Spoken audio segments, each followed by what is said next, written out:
Welcome to Caffeine Confessionals. My name is Alan Aguirre, and I'm here to talk to you about the challenge. This past Wednesday on Double Agents, MTV robbed us of a potential West versus CT elimination that would have been iconic.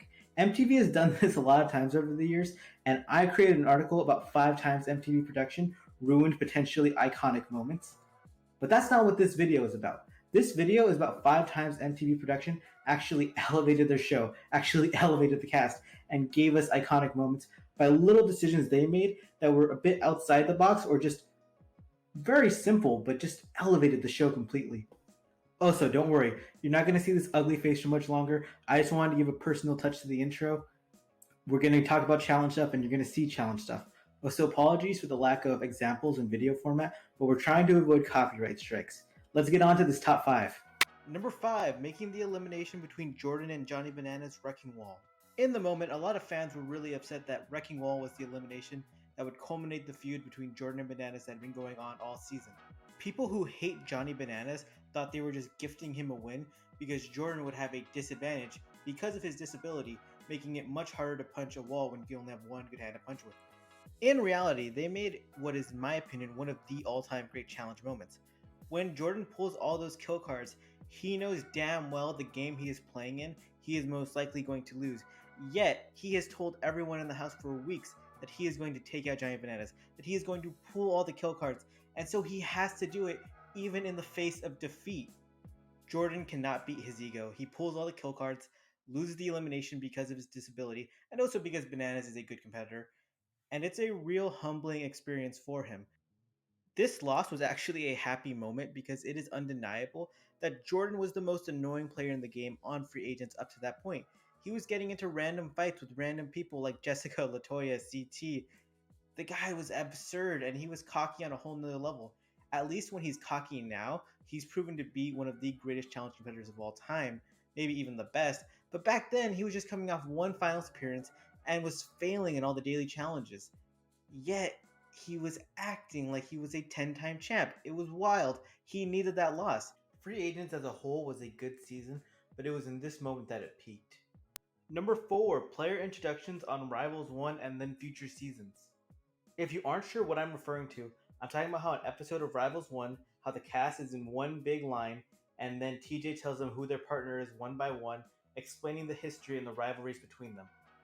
Rivals 1 was the first season I ever watched, and if you are a challenge fan, you think that's a terrible suggestion because there's years of history that came into that rival season. However, these introductions where they showed little clips of these players beefing or commentary from these players where they talk about their partners, it made me completely understand the relationships between them in 10-20 seconds, something that like people who watch the show for years might even forget. They essentially had this format of introductions for every season between Rivals 1 to Rivals 3, except for Free Agents and Battle of the Bloodlines. This introduction format is so helpful to new fans of the show because you're throwing so many characters at them. A little intro would be nice, especially in these more modern seasons where there are players you don't even realize like what their name is until you're like halfway through the season. The reason I specify Rivals 1 is because obviously it was the first season to do it with this format, but also those intros are just so good where you see CT punching out Adam as the first couple introduced, and then at the end you have Wes and Kenny where they're just throwing commentary jabs at each other back and forth. Kenny just keeps making fun of how ugly Wes is. Wes keeps making fun of how dumb Kenny is. I walked into this show blind, but those intros got me hooked.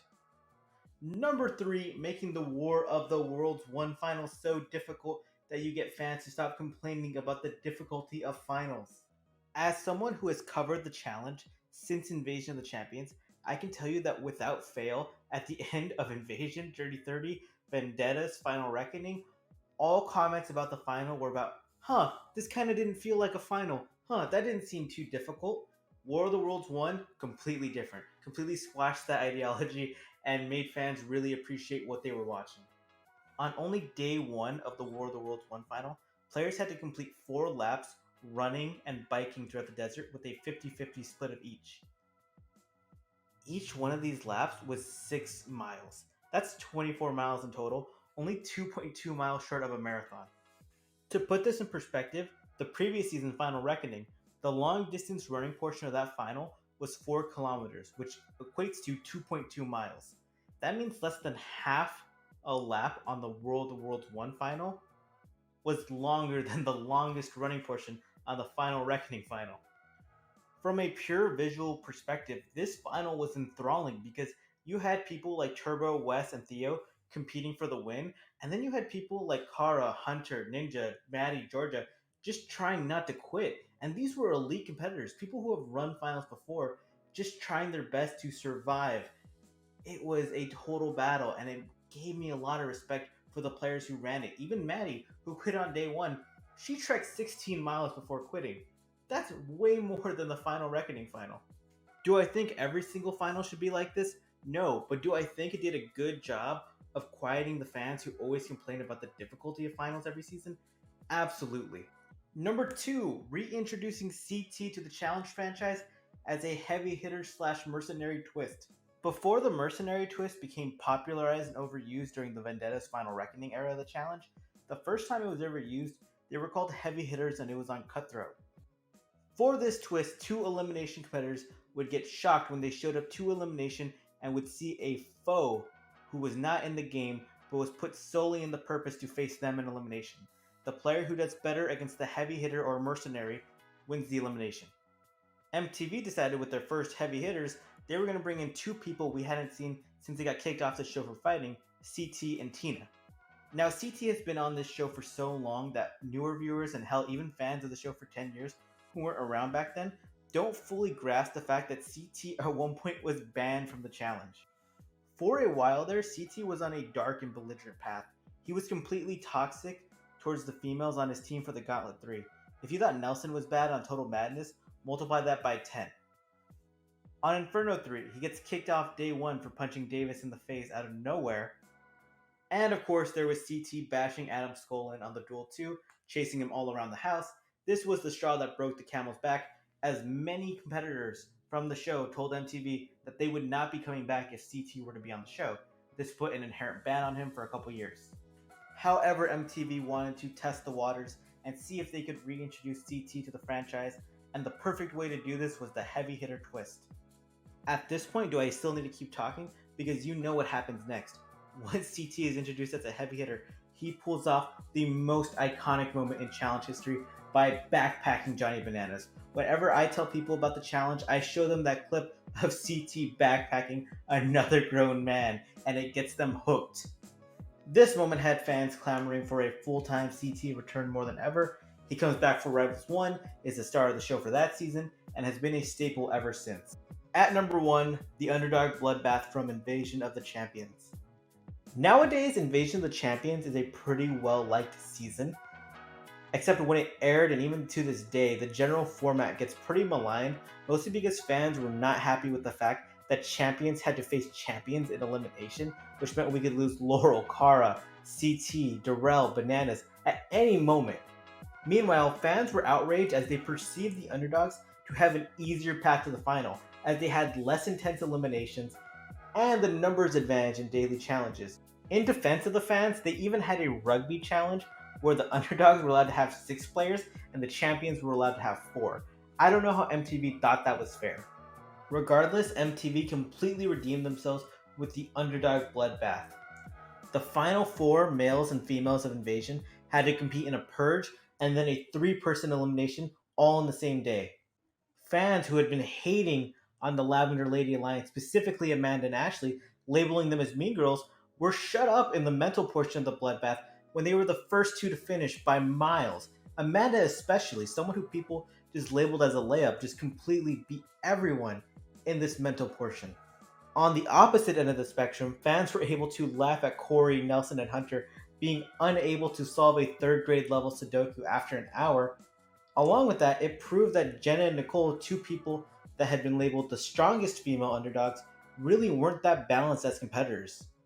While the mental bloodbath was more of a comedy, the physical bloodbath was a drama, and watching the 3 women compete in a reverse tug-of-war where they're all connected to each other and feeling all of the weight of their 2 fellow competitors strapped to them was crazy.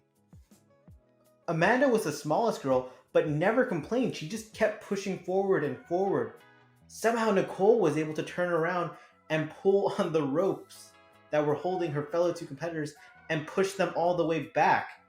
Meanwhile, while Ashley is failing, she somehow convinces Amanda to team up on Nicole, and in the end, snakes the victory when she was doing the worst out of all three players. It was an impressive performance by all three because they all brought something different to the table.